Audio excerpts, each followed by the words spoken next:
The Prince by Niccolo Machiavelli. Chapter 15. Concerning things for which men, and especially princes, are praised or blamed. It remains now to see what ought to be the rules of conduct for a prince towards subject and friends. And as I know that many have written on this point, I expect I shall be considered presumptuous in mentioning it again, especially as in discussing it, I shall depart from the methods of other people. But it being my intention to write a thing which shall be useful to him who apprehends it, it appears to me more appropriate to follow up the real truth of the matter than the imagination of it.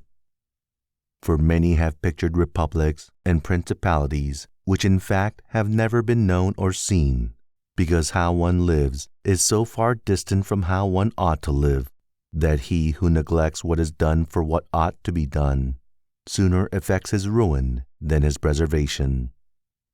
For a man who wishes to act entirely up to his professions of virtue soon meets with what destroys him among so much that is evil. Hence it is necessary for a prince wishing to hold his own to know how to do wrong, and to make use of it or not according to necessity. Therefore, putting on one side imaginary things concerning a prince, and discussing those which are real, I say that all men, when they are spoken of, and chiefly princes for being more highly placed, are remarkable for some of those qualities which bring them either blame or praise. And thus it is that one is reputed liberal, another miserly, using a Tuscan term, because an avaricious person in our language is still he who desires to possess by robbery, whilst we can call one miserly who deprives himself too much of the use of his own.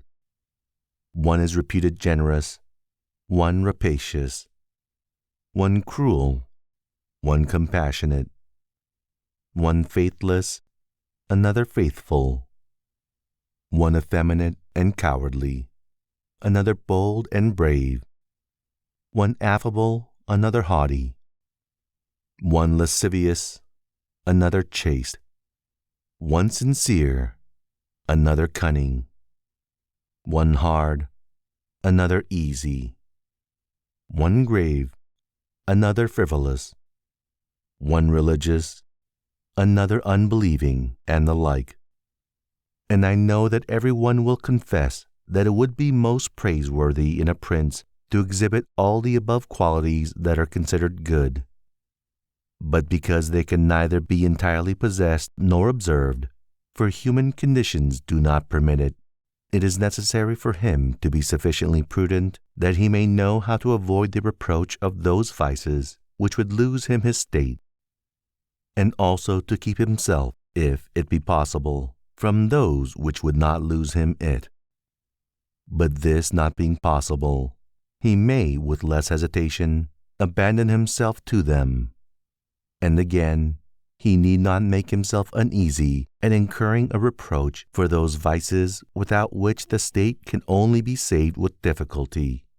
For if everything is considered carefully, it will be found that something which looks like virtue, if followed, would be his ruin, while something else, which looks like vice, yet followed, brings him security and prosperity.